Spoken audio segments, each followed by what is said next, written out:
उत्तरवाहिनि पापविनाशिनि ತುಂಗಾತಟದಿ ಥಳಥಳ ಹೊಳೆಯುವ ಸಿದ್ಧಕ್ಷೇತ್ರ ಹರಿಹರಪುರಕ್ಕೆ ಮಂಗಳಂ ಜಯ ಮಂಗಳಂ. ಮುನಿಗಣ ಜನಗಣ ಮನದೊಳು ಸ್ಥಾಪಿತ ಆದಿ ಜಗದ್ಗುರು ಶಂಕರ ಪಾದಕ್ಕೆ ಮಂಗಳಂ ಶುಭ ಮಂಗಳಂ. ಆದಿತ್ಯ ಹೃದಯವ ರಾಮಗೆ ಬೋಧಿಸಿ ಕಾವೇರಿ ಮಾತೆಯ ಲೋಕಕ್ಕೆ ನೀಡಿದ ಶ್ರೇಷ್ಠ ಮುನಿರಾಜ ಅಗಸ್ತ್ಯ ಋಷಿಗೆ ಮಂಗಳಂ ಜಯ ಮಂಗಳಂ. ಜ್ಞಾನದಾಯಿನಿ ಮೋಕ್ಷಪ್ರದಾಯಿನಿ ಹರಿಹರಪುರದ ಶಾರದ ಮಾತೆಗೆ ಮಂಗಳಂ ಶುಭ ಮಂಗಳಂ. ಯಂತ್ರರಾಜವಜ್ರಸ್ತಂಭಜ ಲಕ್ಷ್ಮೀ ನೃಸಿಂಹ ಮರಕತಮೂರ್ತಿಗೆ ಮಂಗಳಂ ಜಯ ಮಂಗಳಂ. ದಕ್ಷಾಶ್ರಮ ನಾಮಾಂಕಿತ ಕ್ಷೇತ್ರದಿ ದಕ್ಷನ ಹರಿಸಿದ ಸೋಮೇಶ್ವರನಿಗೆ ಮಂಗಳಂ ಶುಭ ಮಂಗಳಂ.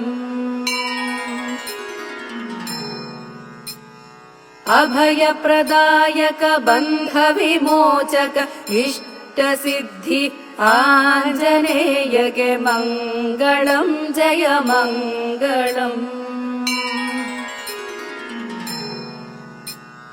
ಲೋಕೋದ್ಧಾರದ ಏಕೋದ್ದೇಶದಿ ಮಾಡುತ್ತೆ ತ್ಯಾಗವ ಸಾಧಿಸಿ ಜ್ಞಾನವ ಧರ್ಮವ ರಕ್ಷಿಪ ಗುರು ಪರಂಪರೆಗೆ ಮಂಗಳಂ. ಇವತ್ತು ವಿಜಯದಶಮಿ. ವಿಜಯದಶಮಿಯನ್ನು ಭಾರತೀಯ ಸಂಸ್ಕೃತಿಯಲ್ಲಿ ಅಧರ್ಮದ ಮೇಲೆ ಧರ್ಮಕ್ಕೆ ಸದಾ ವಿಜಯ, ಅಸತ್ಯದ ಮೇಲೆ ಸತ್ಯಕ್ಕೆ ಸದಾ ವಿಜಯ, ಅನೀತಿಯ ಮೇಲೆ ನೀತಿ ಮಾರ್ಗಕ್ಕೆ ಸದಾ ವಿಜಯ ಎನ್ನುವುದನ್ನು ಜಗತ್ತಿಗೆ ಸಾರಲು ನಮ್ಮ ಹಿರಿಯರು ಈ ವಿಜಯದಶಮಿಯನ್ನು ಒಂದು ಸಂದರ್ಭವಾಗಿ ಇಟ್ಟುಕೊಂಡು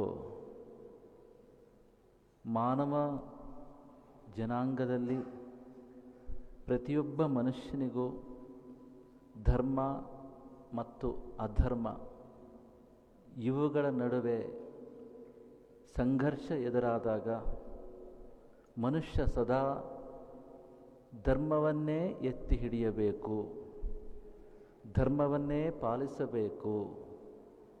ಸರ್ವಂ ಧರ್ಮೇ ಪ್ರತಿಷ್ಠಿತಂ ತಸ್ಮಾತ್ ಧರ್ಮಂ ಪರಮಂ ವದಂತಿ ಅಂತ ಹೇಳೋ ಹಾಗೆ ಎಲ್ಲವೂ ಧರ್ಮದಲ್ಲೇ ಇರುವುದರಿಂದ ಮನುಷ್ಯನ ಲೌಕಿಕ ಉನ್ನತಿ, ಪಾರಮಾರ್ಥಿಕ ಶ್ರೇಯಸ್ಸು ಇವೆರಡಕ್ಕೂ ಕೂಡ ಧರ್ಮವೇ ಕಾರಣವಾಗಿರುವುದರಿಂದ ಧರ್ಮವನ್ನೇ ಮನುಷ್ಯ ಸದಾ ಆಯ್ಕೆ ಮಾಡಿಕೊಬೇಕು ಎನ್ನುವ ಸಂದೇಶವನ್ನು ವಿಜಯದಶಮಿಯ ಶುಭ ಸಂದರ್ಭದಲ್ಲಿ ನಾವೆಲ್ಲರೂ ತಿಳ್ಕೋಬೇಕು.